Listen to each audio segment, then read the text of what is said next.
So what do you think of when I mention the words World Rally Championship? What brand do you associate most with World Rally Championship? Well, if you didn't think Subaru, I'm sorry to tell you, but you're wrong.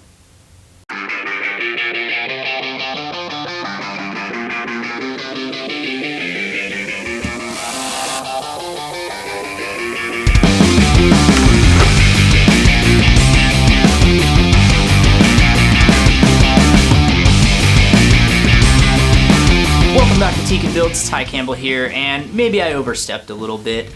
I said if you didn't think of Subaru when I said World Rally Championship, you're wrong, but you're wrong. It's my opinion, really. I'm a Subaru lover, have been since the days of Gran Turismo. You know, Subarus were iconic cars, and they were every high school kid's dream. Still are to this day, and in fact, I actually own my dream Subaru. I drive a 2011 Legacy GT, which is a turbo 6-speed, it's all-wheel drive, so it's got a little bit of that rally heritage, but I don't use it for any of that. It's a pavement princess. So when I think World Rally Championship, I definitely think Subaru. Subarus have been my favorite rally cars since I found out about rally when I was a little kid. You know, I used to try and watch videos on the internet when we're at school, and you know, you're sneaking onto those websites that you're not allowed to be on, and not any of the bad ones, of course. Just strictly car ones, obviously. But rally definitely captured my attention, and I still love watching rally to this day, even though I don't follow it quite as hardcore as I used to. So Subaru actually has a pretty long history in rally, dating clear back to 1980.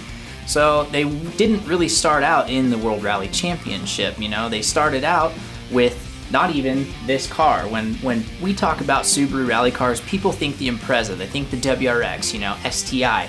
And those real iconic looking models, but the ones that predated this car were actually the Subaru Leon and the Subaru Legacy RS. Subaru didn't officially enter the World Rally Championship until 1990, and they did so with the Subaru Legacy RS, which is the predecessor to the Impreza chassis. We all know this as the GC8 chassis. If you're not familiar with Subaru chassis codes, this is probably one of the most iconic Subarus that they've ever produced. Now these rally car versions, they didn't go by GC8, they went by WRC, and then whatever year the car was based off of, whatever year it was used in. So this is actually the WRC99 car. It is the Burns-Reed car from the 1999 Monte Carlo Rally. All that Subaru history aside, I love that stuff. I was reading Wikipedia trying to brush up on some of my history, and I've still got a lot to learn. And I've got a lot to learn with Tamiya kits. I've never actually put a Tamiya kit together before. This will be my very first, and I think a TT-02 is a great first Tamiya kit to assemble. They're very simple. They're very cheap. You know, this kit only cost me 124 bucks. I got it off A-Main Hobbies, and I'm pretty excited to put this one together.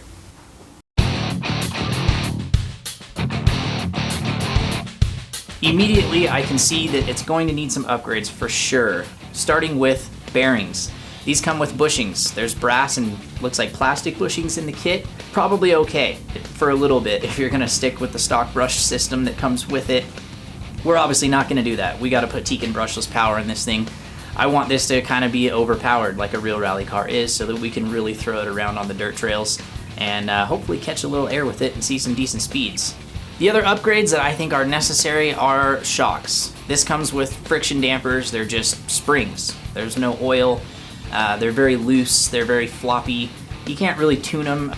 Yeah, we're definitely not using these guys. These are just, I wouldn't even call that a shock. I mean, it's just a spring and they bend. So, and we can't adjust them. It's gonna make it drive terrible. Those can go in the throwaway pile. So I went ahead and ordered some shocks, and I did get longer shocks than the kit shocks by about 5mm. Put some oil in these Racing. Again, these are 60mm long, so should give us a little lift and better suspension control. This should give me a little bit more ground clearance, more suspension travel, because I really want to use this for rally since it has a Subaru rally theme body on it. I know the TT-02 isn't super popular for rally, and that the new XB02 chassis is definitely more suited towards it, but I'm a firm believer that anything can be a rally car if you drive it hard enough. Driveline also needs some upgrades. You know, this whole car is plastic. It's just got gear diffs in it that don't hold fluid, so I did order front and rear gear diffs that we can use silicone fluid to tune the car with, so that's going to help out a lot with handling and putting the power to the ground how we want it to. Should help us be able to get steering and just get the whole four-wheel drive system balanced. So fluid diffs, definitely something that needed to be done.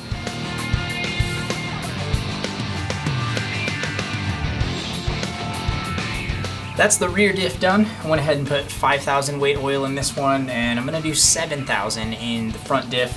I'm kind of guessing right now. I don't really know what the car is gonna like and what we need. But that went together real smooth. Everything's free.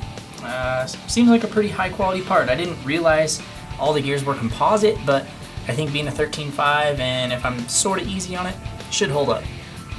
Continuing on with driveline upgrades, I decided to get the universal shafts. They're metal. Again, the kit shafts are plastic. They're just dog bones with plastic drive cups. I don't think that's going to hold up very well with the brushless system that I'm going to throw in this car. So all that stuff is getting upgraded to metal.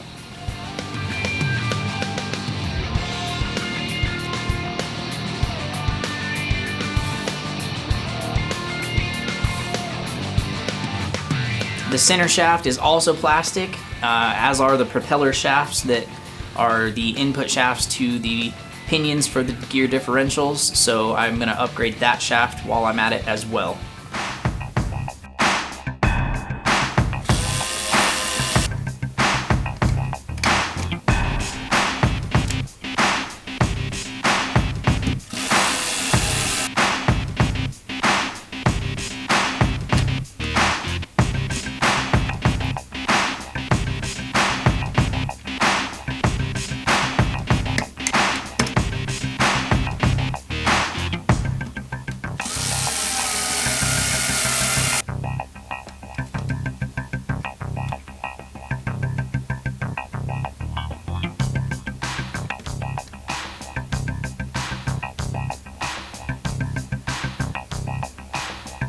We can already see an issue right here with the limited suspension travel on this rear arm, and it looks like there's a tab on the inside of the hub that if we just trim it off, we should be able to get more travel. There, that is loads better. We got way more travel now on this side. So now I'll just cut that tab off on the other side.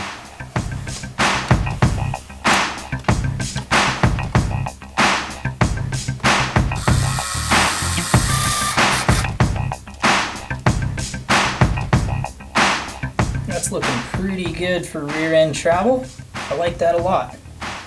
Now, gotta figure out some of the mods we have to do to the front end to get the same amount of travel.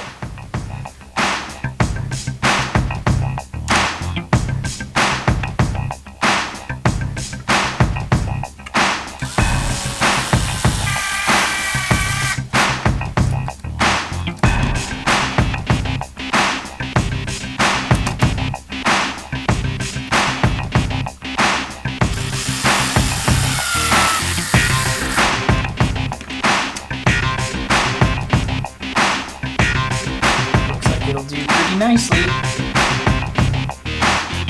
I also picked up adjustable steering and servo links from GPM Racing because, again, more plastic in the Tamiya kit and they are not adjustable, so we can't adjust the trim or the front toe. And I think being able to adjust front toe is pretty important. I'm definitely going to want a degree or two toe just so the car tracks straight, and it should help with cornering a little bit more. So because we're running the car so lifted, I had to put another spacer, and I just used a ball that came in the shock kit, and this leveled out the steering arm because at full droop this guy was binding. So we've got some weird steering geometry going on, but I think it's going to end up working out. So this at least lets us still get full travel.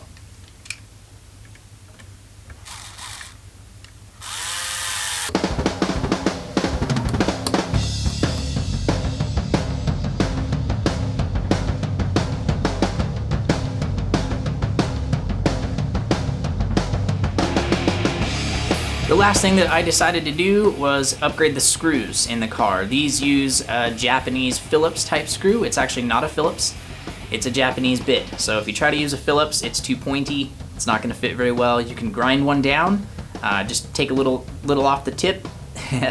Yeah, okay. And then the screwdriver will actually fit. You can use a Phillips. I don't like Phillips hardware or Cross hardware, the JS hardware that's in this kit, so I ordered a stainless steel hex hardware kit from RC Screws. They sell this kit for about 30 bucks, and it replaces every piece of hardware in the kit with hex drive and stainless material. So we don't have to worry about anything rusting, and it'll be much easier to put together, and then all of my tools will work because I don't have the right screwdriver and I don't want to use that hardware. So all those other chassis mods, I think we're gonna have a pretty good platform to work from, and to protect it, I opted for the TT-02 chassis cover set. This is Lexan. Looks like we can cut it out, paint it, and it's going to prevent rocks and debris from getting inside the car, which is perfect. We don't want anything getting stuck in any of the gears or in the drive shafts, so that's an awesome piece of protection right there. And then to finish off the body, I've got the 10 scale rally car cockpit left-hand drive. And this is something that we can paint. It's pretty detailed for a piece of Lexan. So we'll paint this and Velcro it up inside the body just to finish off the scale appearance of this car. So again, I don't like painting very much, you guys know that, but I'm gonna give it a shot and try my best on this one so that even after I'm done beating the crap out of this guy on video for you guys, I'll have a nice Subaru shelf model. Well, I lucked out and it's like 75 degrees and sunny. It said it was gonna rain, so I've got the Sub all masked up. So start laying down some paint.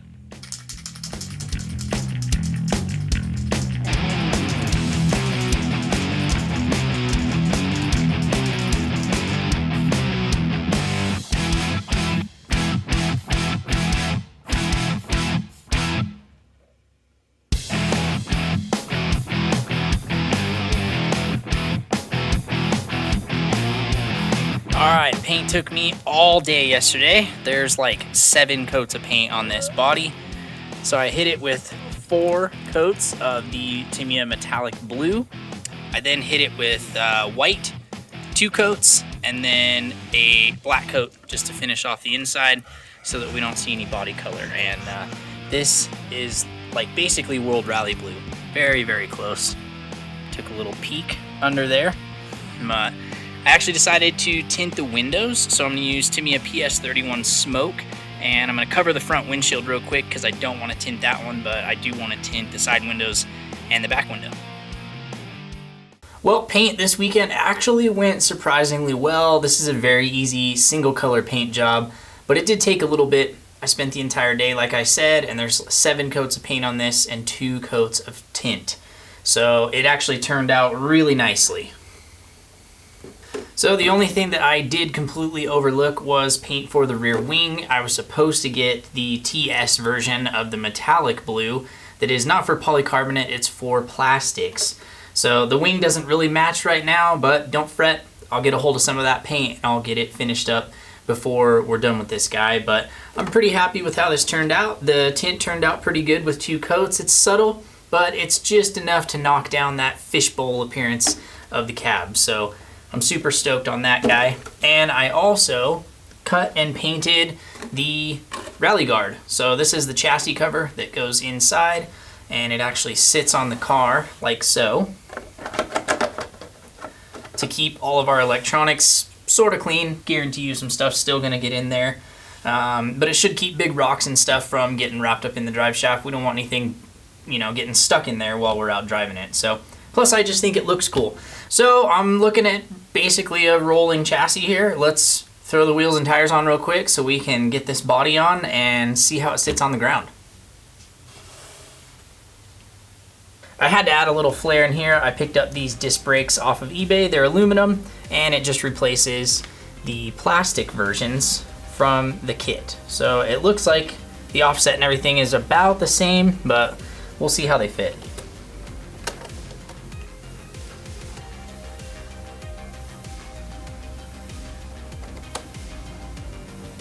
Also, I decided to do black wheel nuts. The silver ones are kind of ugly, so black it is.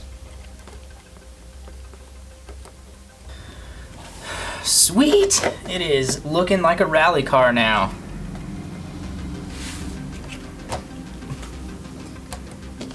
Man, this thing's got a lot of ground clearance. That is looking pretty good. I'm gonna say that's close to about 1 inch of ground clearance, which is not bad out of a rally car.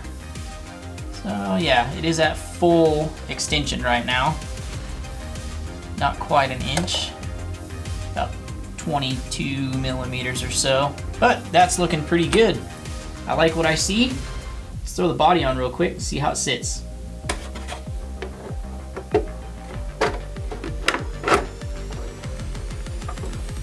Man, it's not even stickered yet, and I already love it. It already looks like a rally car. I'm pretty stoked on the little bit of lift that we got out of everything, so it's sitting really nice. I think that's really gonna help actually driving this thing off-road and on some dirt and gravel and stuff, so. Man, I just can't get over how good it looks. Hopefully, it's gonna run as good as it looks.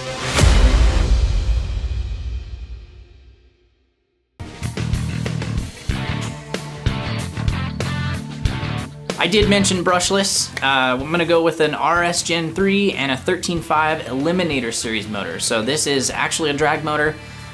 We labeled it as a drag motor, but it's just an Outlaw 13.5. It's got a torque rotor in it, and it's way lower resistance, so it should have a lot more pep than your standard off-the-shelf spec 13.5 that would be like roar legal, like our spec R. And I'm just gonna run that on 2S and maybe play with 3S for some speed runs. We'll see.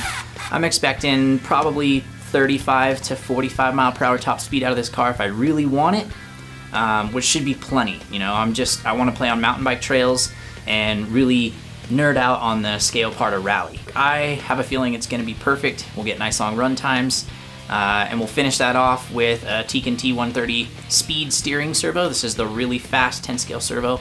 I chose the T130 not only for its speed, it is lightning fast, probably a little too fast actually, so we might have to slow it down, we'll see. But it's a full-size servo, which means the gears are thicker and there's one less axle to deal with inside. So it should be tougher and hold up a little bit better.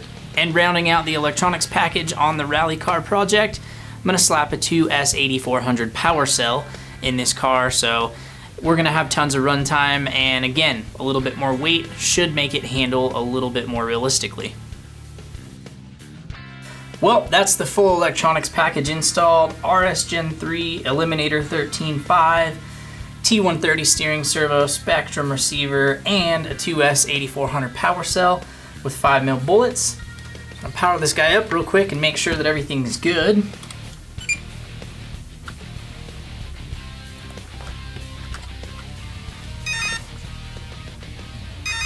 Chime chime, always a good sign. Steering is good. And we've got throttle. So everything's good to go electronics wise, and unfortunately that's all the time I've got for this episode. I'll see you guys next time. I gotta spend about a day and a half cutting out all the stickers and stickering up this body. So make sure you like, share, and subscribe so you don't miss out on the next episode, and hopefully I'll have this done for you.